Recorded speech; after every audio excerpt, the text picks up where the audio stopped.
This Torah class is brought to you by TorahAnytime.com. I apologize to Rabbi Glatstein in advance that I'm going to have to run out. I apologize to him personally, but I don't want anyone to feel like he gave me a look or something and I got insulted or something like that.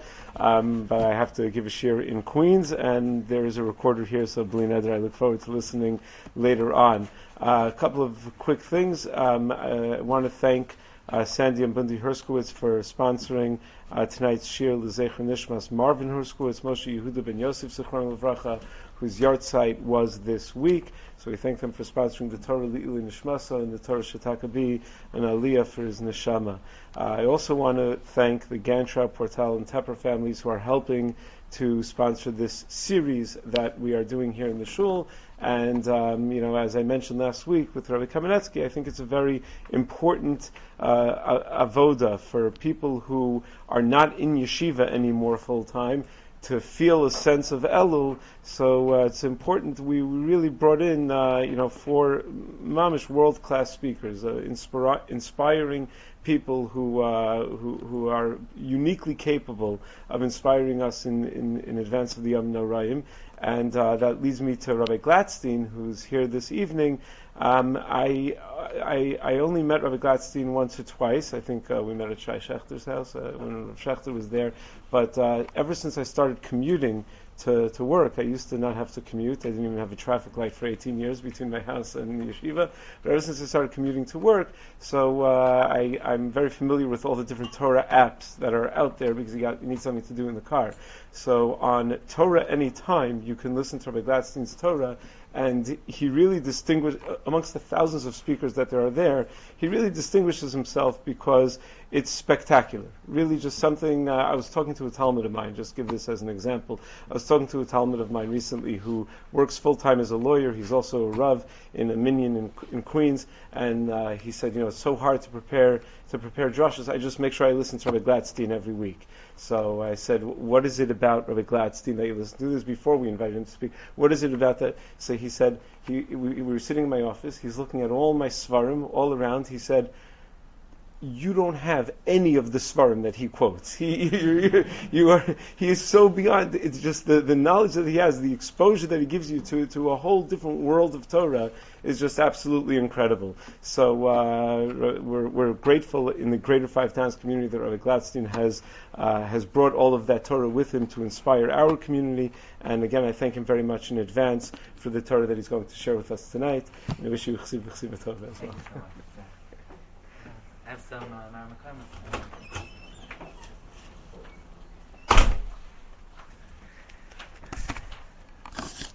I think Rabbi Leibowitz got off easy,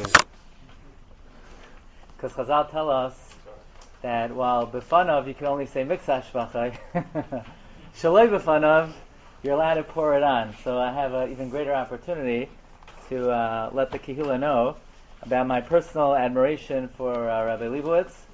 And, I used to be a Rav in Kew Garden Hills, and there were people in the shul who used to listen to my shiurim. So I was once stopped somebody on the street. I said, "Oh, you're listening to me?" He said, "No, I'm listening to Rabbi Leibowitz."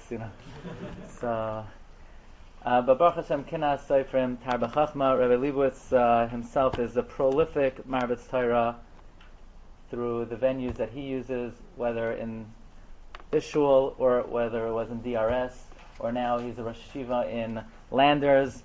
And really one of the hallmark characteristics of Rabbi Leibowitz, in my mind, again, I have very little exposure to him, is I was invited to an Oneg Shabbos by Shai Shechter's house, and Rabbi Leibowitz came, and I had never met him before, and Rav Shechter was speaking, Rav Hershel, and Rabbi Leibowitz was sitting there, ke'eved lefnei Rabbi, the hachna and the humility that he had sitting before Rav Shechter. It's no wonder why he's so successful in giving over Torah. It's because of his humility and his midos tovos and his yer shamayim. And so I just want to tell this kehillah, ashracha, you're very fortunate to have him, and Klal Yisrael is very fortunate to have him, and we should all together continue to grow in Torah and yer shamayim. Okay, so I want to share with you a very important, powerful, and poignant thought for the Yom Naram Habalinu L'Tova, and I really want to focus on 3 words of the davening. Just 3 words. We all know that Anshe Knesset Agdala were masakein the words of tefillah, 120 Nevi'im, prophets, people who understood the power of every single word of tefillah. In fact, Reb Chaim Volozhiner writes that it's not even important. We shouldn't even say this, but you have to know what Reb Chaim Volozhiner writes. What's critical is not to be focusing on the meaning of the words. Just say the words clearly. Why? Because the Chazal, the 120 men of the Great Assembly, jam-packed those words with such nuclear power that merely by stating the words, they affect great changes and hashva in Shamayim. Every word of the tefillah is found in Tanakh somewhere, and if there is an expression which seems out of place, we have every right to ask, what are Chazal conveying to us by using that choice of expression? In the bracha of Shofaros, what's very interesting, the Sefer HaIkrim writes that the three most important principles in Judaism, and if a person understands these principles and inculcates these principles, this will bring a person the greatest success. These three principles are, and the Sefer HaIkrim, by the way, argues on the Rambam. The Rambam writes, the Yud Gimel Ikrei Emunah, the 13 principles of faith, says the Sefer HaIkrim, no, we can narrow it down to three. What are they? Number one, Mitzias Hashem, the existence of a creator. Number two, Hashgacha Pratis, Hashem's divine providence. And number three, Torah min hashamayim. Says the Sefer HaIkrim, if a person inculcates and feels these principles to their maximum, they will reach the highest success that a Jew can reach. If you understand and feel Metzias Hashem, Hashgacha Pratis, and Torah min hashamayim, that will bring you every form of success. And because of that, on the Yom Hadin, Anshe Knesset Hagdolah were masakein to focus primarily on these three principles. And therefore, in the bracha of Malchios is the theme of Malchios is Metzias Hashem. And the theme of Zechronos is Hashgacha Pratis. And the theme of Shofaros is Torah min hashamayim. Now I want to read to you the closing of the bracha of Shofaros. There's an old game. One of these things do not belong here. Let's see if you could pick up which expression does not belong here. Kiyata shoimeya kahoyel shofar. Right? You hear the sound of shofar. I can't help myself, sorry. Umazin trua, yeah? Umazin trua. You hear the shofar, you're attentive to the trua. V'ein doi melach, there's no one like you. Baruch atah Hashem, shemea, koyel, truas, amo Yisrael, barachamim. There is an expression here that seems absolutely random, like a non sequitur. V'ein doi melach, there's no one like you. What's that doing here? V'ein doi, you're kidding me, v'ein doi. We know that already. It goes without saying. That's a chiddush. There's no one like you. What is that doing in the closing of Shofaros? We should say, Kiata Shomea Kol Shofar. Umazin Teruah. Baruch atah Hashem Shomea Kol Truas Amal Yisrael Baracham.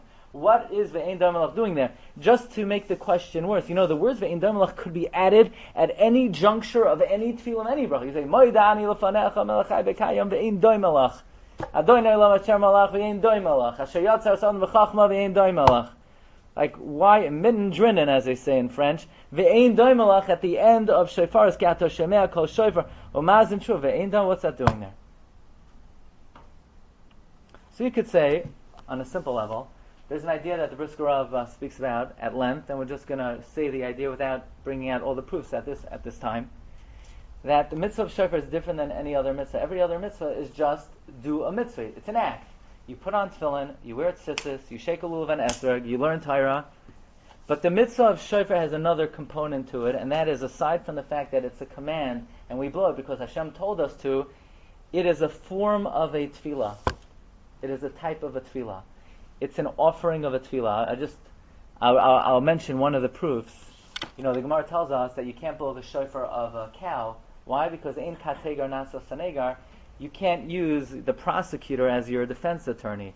So since the cow is going to remind Hashem about the chet ha'egel, so here on the Yom Hadin you're trying to achieve Hashem's remembrance. You're trying to achieve rachamim. Why would you use the shofar of an egel, of a cow, that would remind God of the chet ha'egel?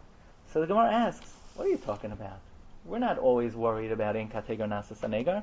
In fact, the Kohen Gadol always wear golden clothing, So that would remind Hashem about the Cheder Egel. It's only when the Kohen Gadol is Lifnai v'Lifnim in the Kodesh HaKadoshim that he doesn't wear the golden clothing. So it's not like the Baal Tekeh is blowing the shofar in the Kodesh HaKadosh. It's not like we take the Baal Tekeh, we stuff him in the Aron, and we close the door, and he's blowing in the middle of the shul. It's not in the Kodesh HaKadoshim, so why can't he blow the shofar of a cow? Says the Gemara, Kivan de Lizikareinu Kilifnai v'Lifnim Dami. Since it's to cause Hashem to remember us, it's like we're in the Kodesh HaKadoshim.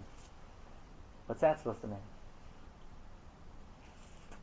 So the Brisker Rav explains that the Shulchan Aruch tells us, there's an interesting halacha, and if you came tonight just to hear this halacha, it was worth it. There's a Shulchan Aruch that is misread. Shulchan Aruch says when you daven Shemona Esrei, you should be mechavin keneged beis kodesh hakadoshim, which is erroneously read to mean that when you daven Shemona Esrei, you should face the kodesh hakadoshim.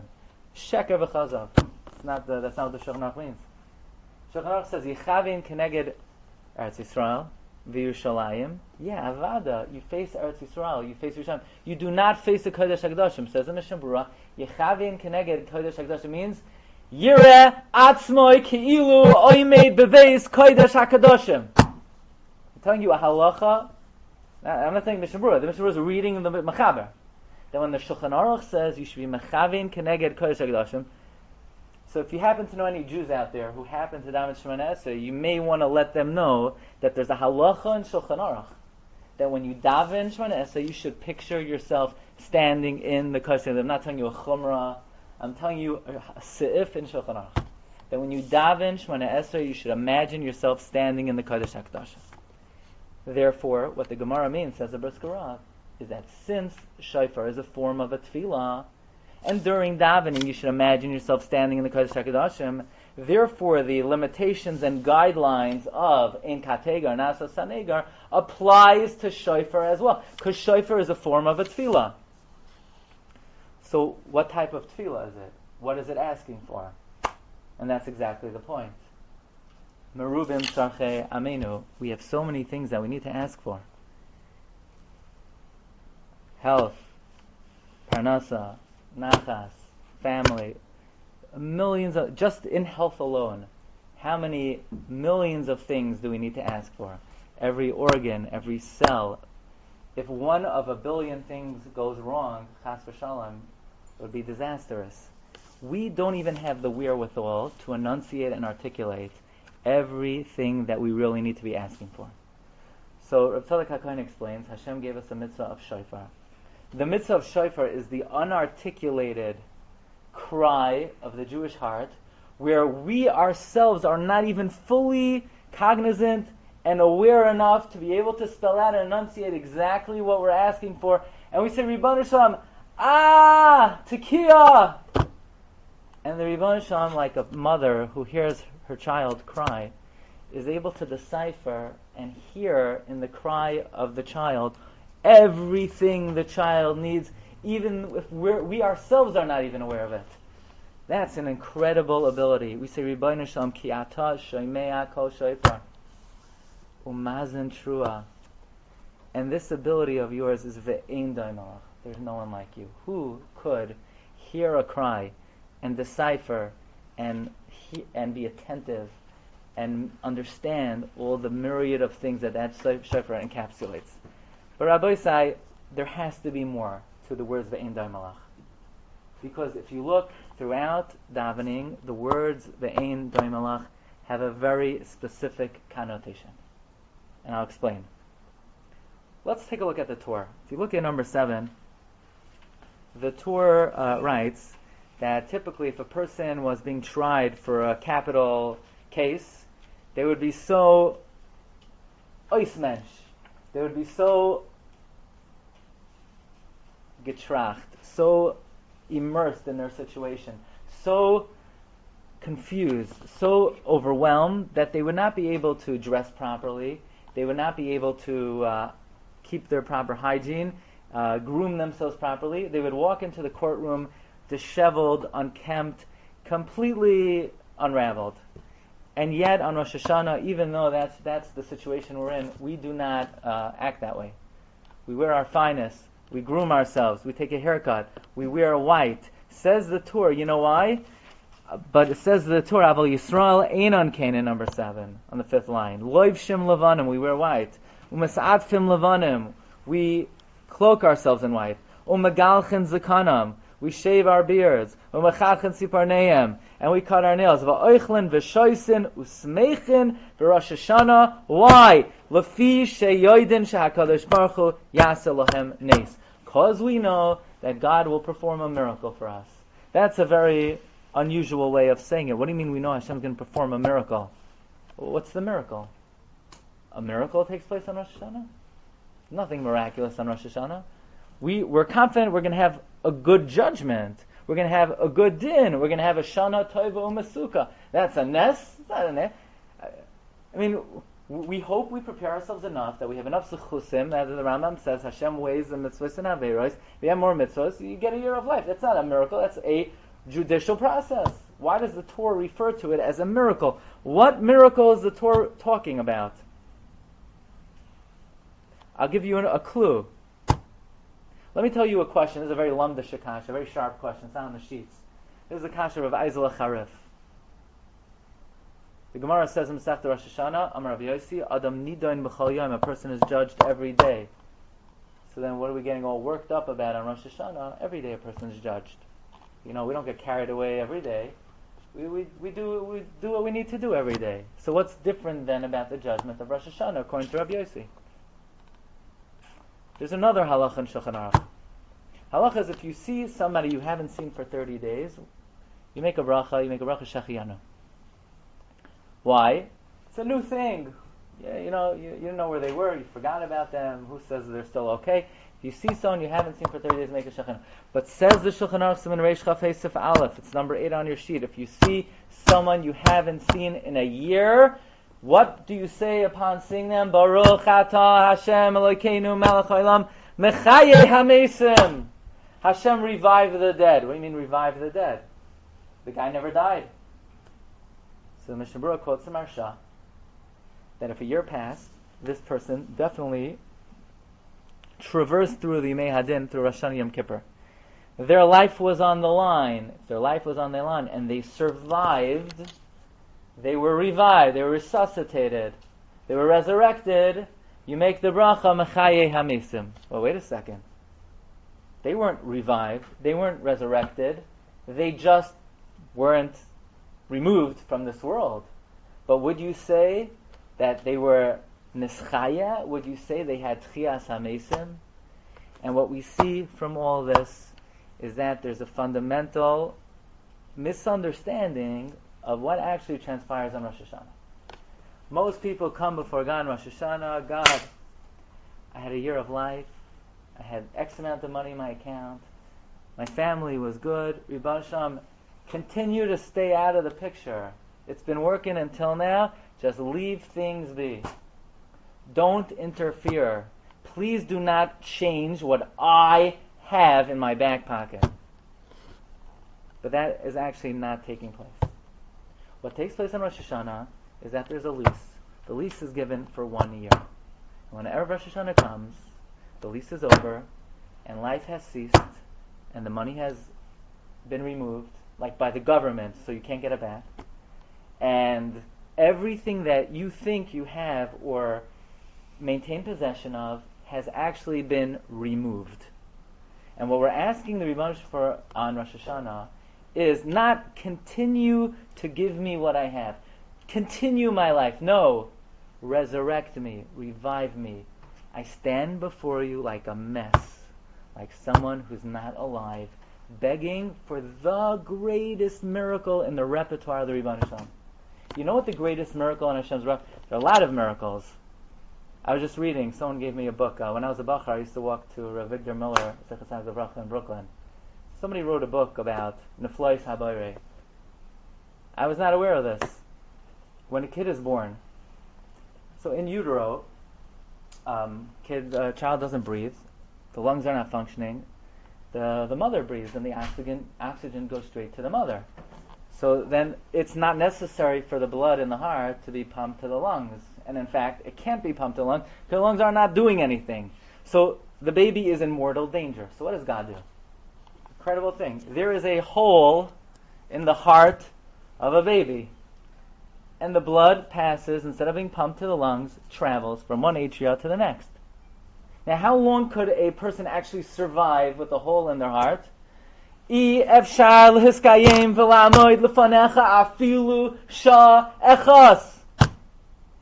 I didn't know that. I didn't know that. So then when the baby is born, what happens? They bring in a cardiac unit and they repair the hole? No. Hafla v'fela, it's nisei neflos, that the baby, as soon as it's born, it breathes, takes its first breath of air, it creates tremendous pressure in the chest area, and the hole is sealed up. Who does it? Which doctor? Roife Ne'aman V'Rachamanata. That's, wow, that's Ayam V'Nar, that's Nisei Neflos. That's not the greatest miracle that Hashem has. The greatest miracle that the Rebbeinu Shem is able to do is the miracle of Tchias HaMesim. It's one of the three keys that Hashem maintains sole possession of, the Gemara says in Tainus. When it comes to this miracle, not only can nobody else do it, no one else is even remotely comparable to God's ability in this area. Ein ke'arkecha v'ein zulasecha efes boltecha u'mi doimelach. Ein ke'arkecha Hashem Elokeinu b'olam hazeh. Nobody's valued like in this world.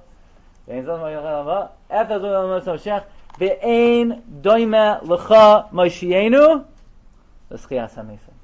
The words v'ein doimelach have a very specific connotation. They mean no one is even comparable to Hashem who could resurrect and revive the dead. We say it every morning. Micha moicha ba'al gevurais umi doi melech. What? Melech, memis, umechaya. The words umi doi melech have a very specific connotation. So there's a sefer Oz Yashir from Rabbi Moshe Schwerd, who's a Talmid Chacham in Kew Gardens Hills. He wrote in articles in many journals, and he brings down in his sefer from Rav Moshe Shapiro, Zechatzak Levracha, that the words Ve'ein Doi Malach refer specifically to God's ability of Tchias HaMesim. And it's a very powerful and poignant message, perhaps the most poignant detail of Rosh Hashanah that gets overlooked. That we say, Yibban Hashem, you hear the sound of the shofar and you're attentive to the truah, and we know you could do it.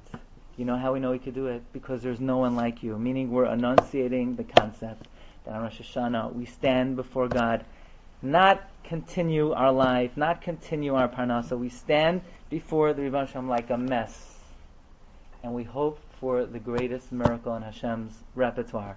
And that is the miracle of Tchias HaMesim. That's why we invoke the expression Ve'ein Doi Malach. That's what the Torah means, that as nerve-wracking as Rosh Hashanah should be, we're confident not that things will continue. We're confident Hashem will make a miracle for us. What is the miracle? The miracle is the miracle of Tchias HaMesim. It's a tremendous miracle. Rosh Hashanah is the most miraculous day of the year.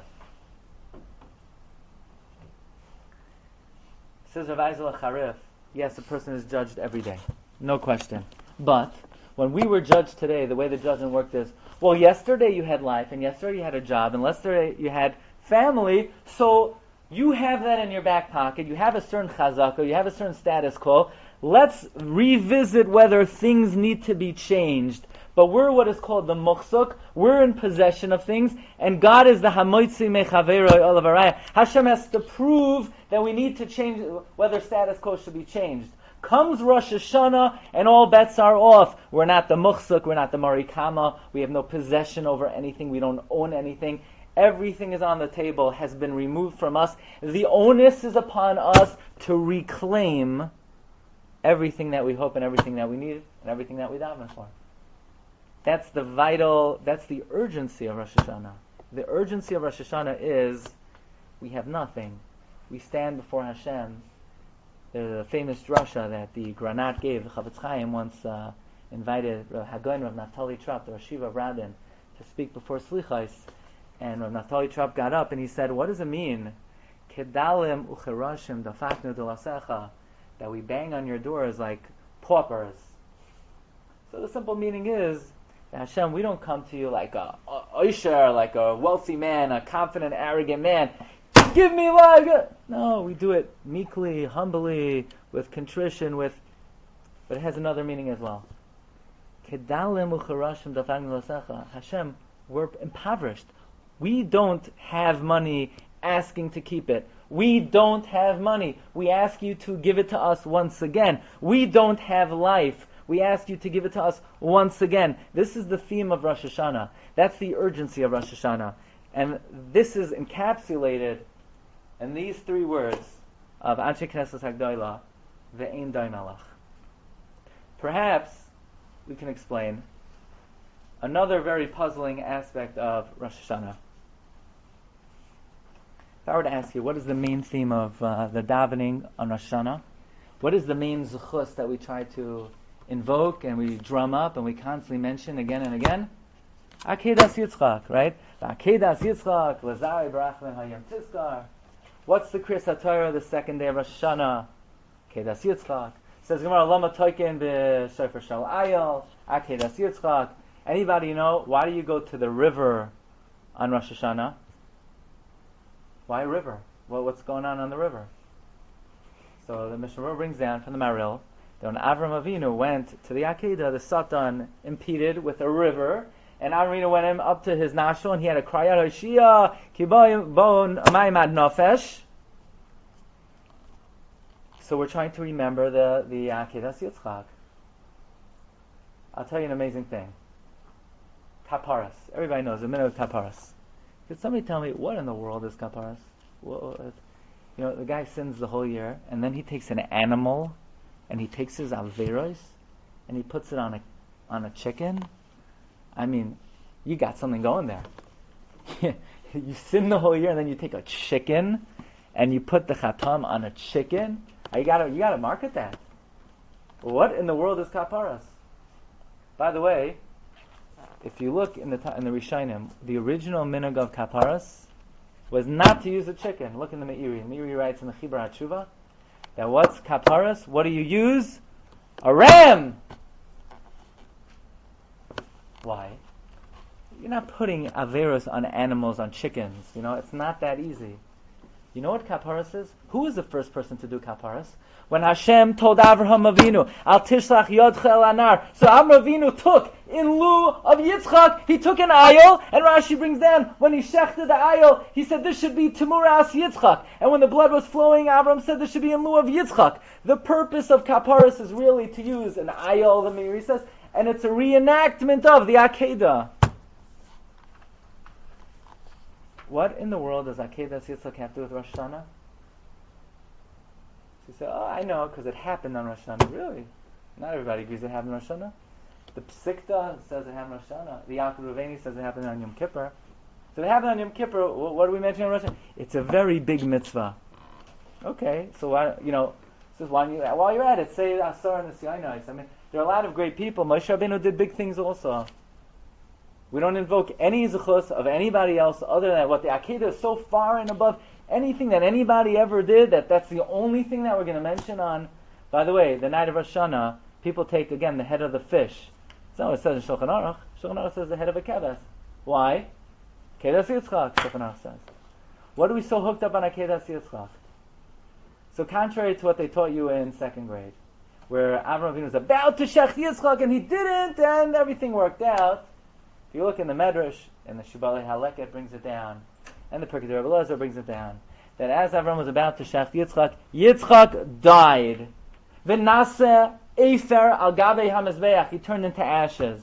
By the way, the Shibbolei Haleket writes, Beferish, that Shemona Esrei is a historical account of the progression of Klal Yisrael, that when Avram Avinu was thrown into Ur Kasdim and he was saved, he was masaken, he screamed out, Baruch Ata Hashem, Mogein Avraham. And then when Yitzchak died at the Akedah, Ribbon Shem came along and he took the dew of the Chermain and he revived Yitzchak Avinu. And when he revived Yitzchak Avinu got up and he said, Zaraya Yesh Tchias HaMesim in HaTorah. And Yitzchak Avinu proclaimed, Baruch Ata Hashem, Mechayei HaMesim. The purpose of mentioning the Akedah is not only because it was a great merit. The question is, we are reliant on God's ability to revive and resuscitate the dead. Where do we know that Hashem is Mechayei Mesim from? What paradigm is there? What's the pre-enactment? We know Rebbeinu Shalom does not do anything unless Masei Avos Simin Labanim. The Ramban writes in Lech Lecha that whatever transpires in this world first had to have come about through the Avos HaKadoshim, and that is the pre-enactment and the paradigm through which Rebbeinu Shalom brings it out through the rest of history. So we daven Hashem, we know you could do it. From where do we know that Hashem could make this miracle that He does on Rosh Hashanah? What's the source of what is taking place to me and you on Rosh Hashanah? What is the kayach of the Tchias HaMeis on Rosh Hashanah? Where does it come from? The answer is, what each and every one of us is hoping for on Rosh Hashanah is Akedas Yitzchak. That the same way the Rebbeinu Shalom revived and resuscitated Yitzchak, we say Rebbeinu Shalom, Masei Avos Simin Labanim. It doesn't matter, it happened on Rosh Hashanah, it didn't happen on Rosh Hashanah. That is the first time that transpired. There is one other process in this world that is analogous to Tchias HaMeisim, and that's the process of Teshuva. Chazal tell us, what time do I need to end? Now? 4 minutes. How many? 4 minutes. Okay, we'll try. Okay. Tchias HaMeisim. Tchias HaMeisim takes somebody who Chazal say Rishon b'chayim nikram Meisim, and through the process of Teshuva, you are spiritually resuscitated and revived. In fact, who will usher in the era of Teshuva? Eliyahu Navi. Who will usher in the era of Tchias HaMeisim? Eliyahu Navi. Well, wait a second. Isn't there a rule a malach can only do one shlichus? It's the same process. The process of Teshuva is a virtual spiritual Tchias HaMeisim. In fact, Rabbi Eibeshitz writes that on the second bracha of Shemona Esrei, Ata Gibra Le'olam Hashem Mechayim Meisim Ata, that is the appropriate place to be mechavein, to ask Hashem to assist a person to do tshuva. Because tshuva is the same, the mechanism of tshuva is the mechanism of Tchias HaMeisim. Who's the Navi of tshuva? The closing moments of Yom Kippur. Whose book do we open up to inspire us? The last chance. Kum kara el elekecha malacha nirdam. Yaina. Why is Yaina the Navi of Teshuva? Because Yaina comes to the people and he says, do Teshuva. We say, what in the world are you talking about? We're dead. You know, it's one thing to improve, but Teshuva is Tchias HaMeisim. That's impossible. That's beyond the realm of normalcy. That's not reasonable. You can't expect us to revive ourselves and resuscitate ourselves. Who is Yaina? There was a woman, there was an almana, who Eliyahu would come to, and her son died, and the Navi says, Eliyahu revived the boy. So when Yaina comes to the people and he says, do tshuva, and he said, that's impossible, Yaina says, I'm not telling you my salach over here. Look at me. I'm a living example that the mechanism of tshuva operates. It operated on me physically. It's the same mechanism for tshuva. That is why Yaina is the Navi of tshuva. And this is what we're davening for on Rosh Hashanah. We say, Rebbeinu Shalom ki ata shomea kol shofar u'mazen shua. What we're hoping for is two things. We stand before you like Meisim. We don't feel like we have anything. We're not confident in any of our blessings, not in our life, not in our parnasa, not in our family. We realize that we're not asking for a continuity, we're asking for a new gift, a new lease. The lease has ended. We want to renegotiate a brand new lease of life. We know you could do it. Ve'ein doimelach, you have the ability of Tchias HaMeisim. And not only physical Tchias HaMeisim. We know you have the ability that we could recreate ourselves, V'am nivra yahalelka. Through the process of tshuva, we could extricate ourselves from the madrega of Rishon b'chayim Kriya Meisim. We could revive our neshama. We could revive our gufim. And this is what we all hope for. But says the Torah, not only do we hope for it, we're confident. Sha'akadosh Baruch Hu ya'asa lanu nisim. We're confident in the miracle of Tchias HaMeisim. And we are confident in the praise of Ve'ein Doi Melach, the great ability of the Rebbeinu Shalom of Melech Meimis U'Mechaya. Should all be Zoicha. Thank you everybody for listening and for joining us. We should be Zoicha to Ksivach Sima Toiva, Shnas Chayim V'Shalom Lanu Chol Yisrael. Amen.